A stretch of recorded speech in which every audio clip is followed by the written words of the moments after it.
Red Bull Racing is moving fast with young driver Arvid Lindblad. They're already talking to the FIA, Formula One's rulemakers, about giving him a special pass called a super license exemption, something that worked out well for another young racer, Andrea Kimi Antonelli. It's clear that Red Bull wants to get Arvid into Formula One as soon as possible. But now, things are getting a bit tricky. Max Verstappen, Red Bull's star driver, is just one penalty point away from being banned for a race. That has the team being extra careful. So, what happens if Lindblad does get his license early? Would he step in if Verstappen gets banned? Or could another Red Bull junior driver, like Isack Hadjar, take the spot? There are a lot of questions and not many answers yet. One thing's for sure, Red Bull has their hands full.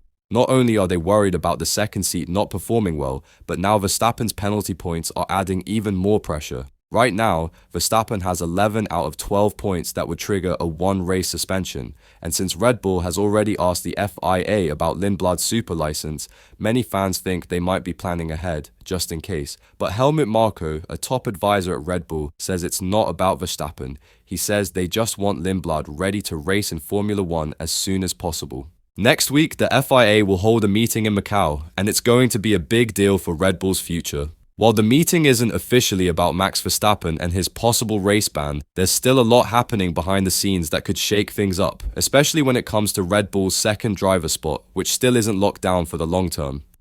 One rising star who could influence Red Bull's next move is Arvid Lindblad. Here's something interesting. If Verstappen does end up getting banned for one race, something that could happen in the next few weeks before 2 of his penalty points expire on June 30th, then Red Bull might put Lindblad in the car for that race. That would mean a full F1 race weekend for the young driver. Now, this situation is pretty complicated and Red Bull isn't saying much because a lot is happening behind closed doors, but clearly they want to be prepared for anything. Still, the safer and more likely choice could be promoting another talented young driver, Isack Hadjar, to the main Red Bull team and letting Lindblad get some experience with Racing Bulls, Red Bull's sister team. However, reports close to Red Bull don't seem to support that idea. Maybe because the team hasn't seriously explored all the options yet. That's surprising because Hadjar has been doing well. He's scored points in 5 out of the 9 races in 2025 so far, proving he's got what it takes. Isack Hadjar isn't just doing well, he's making history. In Monaco, he qualified in 5th place, something no rookie has done there since Lewis Hamilton.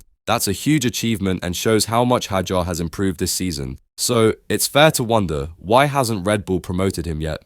It would make sense. Hadjar currently has double of the points of Yuki Tsunoda, and they both drive for Red Bull's sister team.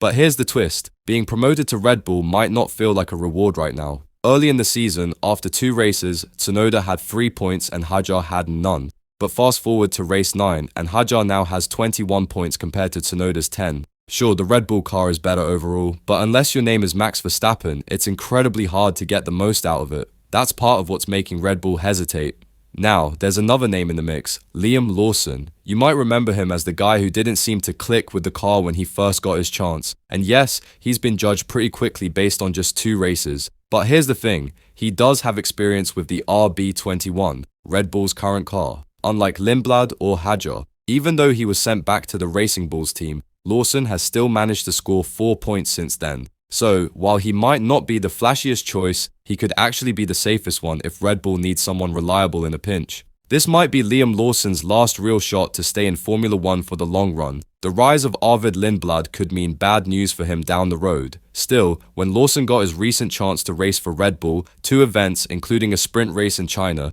he didn't show much speed. Yes, it takes time to get used to a new car, but finishing dead last, P20, twice, just based on pure performance, is hard for the team to ignore. Red Bull is always looking to try new things, and Lawson doesn't seem like the best fit for that kind of strategy. That's why Red Bull might decide to give Lindblad a shot in the RB21, even if it's just for 1 race. Sure, it would be a risky move, but Lindblad has been turning heads in Formula 2 this season, showing he's got serious talent. Even though he never won a Formula 3 title, he's already proving himself in F2. But winning lower-level championships isn't everything. Look at Kimi Antonelli. Mercedes is preparing him for F1, and even though he hasn't been dominating in F2, it's clear he's focused on the future. He's training with F1 equipment because the team knows what's coming. In the same way, Red Bull might believe Lindblad is ready. Maybe not to win right away, but to learn, grow, and eventually lead. To race in Formula 1, drivers need something called a super license. It's basically a special racing permit that proves you're skilled and experienced enough to compete at the highest level. Usually, you have to be at least 18 years old to get one. That rule was actually put in place because of Max Verstappen, who joined F1 at just 17. Now here's the twist. Red Bull is asking for an exception to that exact rule, so they can potentially let 17-year-old Arvid Lindblad replace Verstappen if needed. Talk about ironic, but it's not impossible. The FIA can bend the rule if a younger driver has shown amazing talent and maturity in another top racing series, like Formula 2, and Lindblad fits the bill. Even though he's still 17, he already earned enough points for a super license before his 18th birthday. He's also currently third in the F2 standings and has already won 2 races, one in Barcelona's feature race and another in Jeddah's sprint. So yes, he technically qualifies. And if you look at how the FIA handled a similar situation with Mercedes and Kimi Antonelli, there's a good chance Red Bull's request will be approved too. But that brings us to the team's biggest headache: what happens next? Like I said earlier, 3 doesn't fit into 2. Red Bull can't keep all 3 promising drivers, Lindblad, Hadjar and Lawson, happy if there are only 2 seats available between Red Bull and Racing Bulls. Eventually, the team will have to make a big decision, and that might mean giving Lindblad a full-time seat in Formula 1 sooner than expected. Let's say, just for a moment, that Max Verstappen actually gets that 1 race ban, and Red Bull puts Arvid Lindblad in the car for the weekend. That would give the team a chance to see what Lindblad can really do on the big stage, with a clean slate and no pressure of long-term expectations. But here's the thing, you can't judge a driver by just 1 race. If we did that, Isack Hadjar would have been written off after the very first Grand Prix in Australia, when he crashed on the formation lap. And now look at him. He's having a great season. Still, Red Bull has to start making big decisions soon. Yuki Tsunoda's future with the team is looking shaky. His results haven't been great, and Red Bull needs someone who can push the car to its limits, the way Verstappen does. Even Honda, the Japanese company that works closely with Red Bull, has doubts. One of their top voices recently admitted that Tsunoda's place in the team for 2026 isn't guaranteed. He said Yuki needs to improve now if he wants to keep that second seat. When asked directly about Tsunoda's future, he replied by joking, "I don't want to answer it," and then added, "It's still early days for Yuki. He's made it into Q3, scored points even from the pit lane, but he's also had a few rough moments. There's still a long way to go. We'll make the decision later. There's plenty of time." One Red Bull insider summed it up perfectly. "I think the only thing we can do is give Tsunoda time and support and try to get him a setup he's confident in. Driving these cars is all about confidence, and that's what he needs to find. I think he'll get there. He's fast. He just has to piece it all together."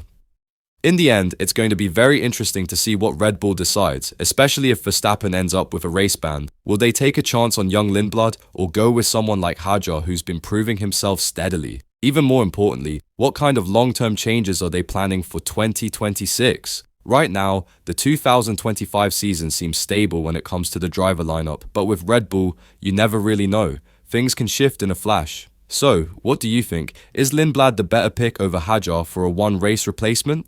Drop your thoughts in the comments. We'd love to hear what you think. And if you enjoyed this video, make sure to hit the like button, subscribe to our channel, and turn on notifications so you never miss out on more stories like this one.